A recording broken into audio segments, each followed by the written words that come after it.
Très heureuse de vous retrouver pour cette nouvelle vidéo. Aujourd'hui, je vais aborder un sujet qui est extrêmement important parce que je le vois trop souvent chez les clientes que j'accompagne. C'est bien le sujet d'avoir peur de faire de l'ombre aux autres. Je suis sûre que ça vous parle. Si vous êtes entrepreneuse, que ce soit à 100% ou que ce soit en plus de votre travail, cette histoire de trop briller et avoir peur de faire de l'ombre aux autres, je sais que ça peut être un frein qui vous empêche de réussir. Alors, on va en parler vraiment en profondeur aujourd'hui parce que je veux que vous vous libériez de cette problématique. Mais juste avant, je voulais vous annoncer une superbe nouvelle. J'organise une nouvelle conférence en direct qui se tiendra le jeudi 11 avril.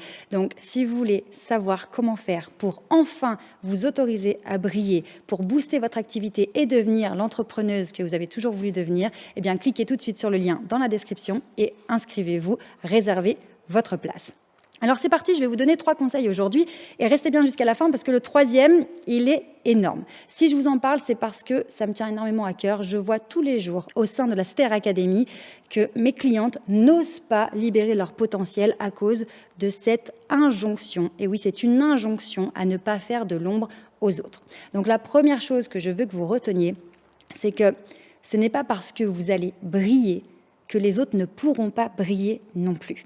Malheureusement, on nous donne l'impression que lorsqu'on s'autorise à réussir, on s'autorise à prendre notre place, eh bien ça va être au détriment des autres. Non, pas du tout. Si les autres veulent briller, ils le pourront aussi. Ce n'est pas à vous de vous éteindre, ce n'est pas à vous de vous restreindre. Et là, vraiment, j'insiste sur ce point parce que quand on réalise cette injonction qui nous maintient comme ça dans quelque chose de petit, de discret, de je ne veux pas trop en faire, ben on réalise à quel point, finalement, on s'empêche de réussir et on empêche notre potentiel de se révéler, de s'exprimer au grand jour. Donc ça, c'est la première chose. Je veux absolument que vous gardiez en tête que personne n'a le droit de vous dire de moins briller, de moins réussir, de faire profil bas. Non, on va y aller pour de bon. Je passe au deuxième conseil et juste avant, je voulais vous rappeler que j'ai créé une fiche avec la liste de 30 règles à appliquer pour devenir une femme charismatique, confiante et convaincante. Donc si vous n'avez toujours pas téléchargé cette liste, eh bien faites-le immédiatement parce que ça va énormément vous aider.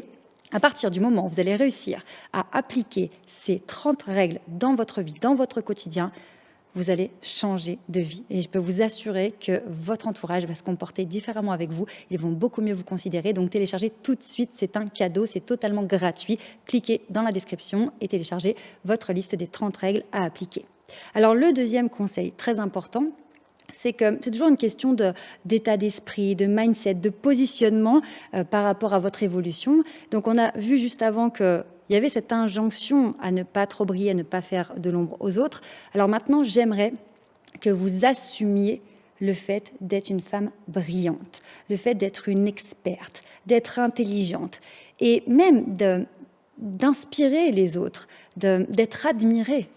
Parce que la difficulté, c'est que vous voulez progresser, vous voulez réussir, vous voulez avoir du succès, mais d'un autre côté, vous n'assumez pas le fait que vous êtes visible, qu'on vous regarde, on vous admire. Pourquoi ? Parce que ça fait peur d'être dans la lumière. Parce qu'il y a une partie de nous qui aimerait rester dans l'ombre, dans la norme, parce que c'est rassurant. Notre cerveau n'est pas là pour nous faire réussir. Le cerveau, il est là pour vous maintenir en vie au départ. Donc, vous extraire d'un groupe, vous extraire de la norme pour vivre votre vie, pour être épanoui, ça fait peur. Et donc, il y a tout un mécanisme intérieur qui va vous empêcher d'y aller, qui va vous dire oui, mais quand même, est-ce que c'est pas un peu trop ? Est-ce que c'est pas exagéré ? Est-ce que c'est pas être trop ambitieuse ? Est-ce que c'est pas écraser les autres avec toute cette lumière ? Mais non, pensez les choses autrement. Quand vous allez briller, vous allez aussi inspirer les autres. Votre entourage aura 2 façons de réagir. Il y aura les personnes qui vont aimer ce que vous faites, elles vont aimer votre évolution, elles vont être inspirées, elles auront envie de grandir avec vous. Et ça, c'est génial, vous allez les embarquer dans votre évolution.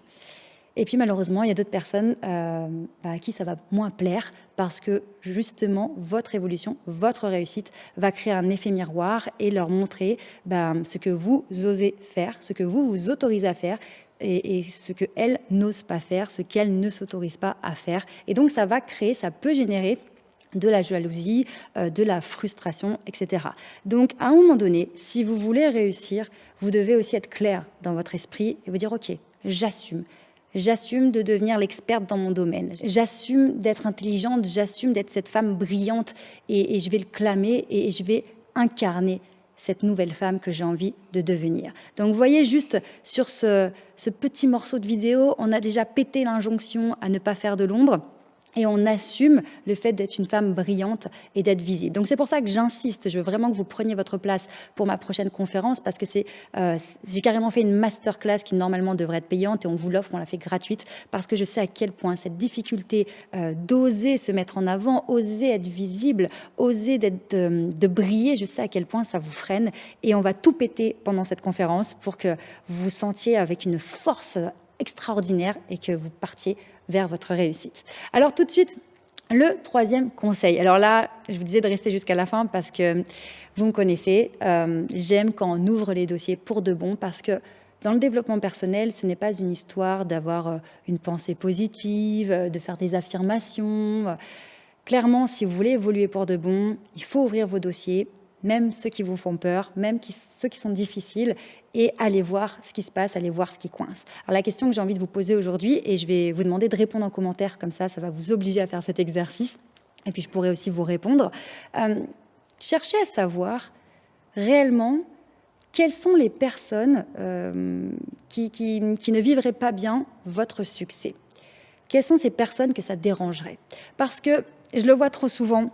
Et vous savez qu'au sein de l'académie que j'ai créée, l'académie en ligne, eh bien, on fait des visios chaque semaine. Et donc, chaque semaine, on se retrouve toutes en Zoom et puis on approfondit un sujet en particulier en fonction des besoins des membres de l'académie. Et souvent, ce que j'entends, c'est « oui, mais les gens vont dire que ». Et puis, j'ai peur que les gens me mettent ça en commentaire, ou j'ai peur que l'on pense que. Et ce truc avec les gens, c'est terrible, parce que les gens, c'est personne. Si vous me dites, le problème, c'est ma sœur, ou le problème, c'est ma mère, ou c'est mon frère, ou c'est mon ami d'enfance. OK, là, on a clairement identifié une personne à qui ça va poser problème, et donc on peut travailler dessus. On peut, par exemple, se servir de l'outil du décryptage 3D que j'ai créé au sein de la méthode STER, se dire, OK, voici pourquoi ça la dérange, voilà le mécanisme de défense qu'elle va mettre en place, pour qu'on puisse la gérer, soit créer de la distance, soit couper les ponts, soit gérer ça au quotidien, parce qu'on sait très bien qu'on ne peut pas couper les ponts avec toutes les personnes qui nous embêtent ou qui sont toxiques, mais on saura exactement quoi faire, puisqu'on aura identifié cette personne à qui ça pose problème. Maintenant, si ce que vous vous dites, c'est oui, mais j'ai peur que les gens pensent que je suis trop ambitieuse, ou j'ai peur qu'on dise que je me la pète, je me la raconte. Tant que c'est on et les gens, en réalité, c'est personne. C'est vraiment personne. Je dirais que c'est même pire que ça. C'est un espèce de monstre que vous vous êtes créé, une espèce de truc qui vous fait peur, alors que derrière, il n'y a que du vide. Parce qu'en réalité, quand vous allez à fond dans votre projet, quand vous passez à l'action, il n'y a pas cette espèce de bête noire qui va venir vous dire toutes ces choses atroces que vous imaginez.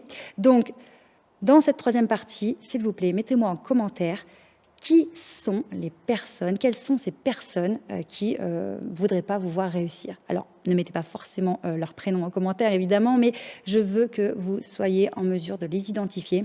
Parce que quand vous savez de quoi il s'agit, vous pouvez agir dessus. Tant que ça reste flou, on ne peut rien faire. Et peut-être que certaines d'entre vous vont réaliser que finalement, elles se racontent des histoires et que tout le monde s'en fout, que personne veut les empêcher de réussir. Et vous n'avez qu'une seule chose à faire, c'est de vous autoriser vous-même à passer à l'action pour réussir. Je vous dis à tout de suite pour la prochaine vidéo.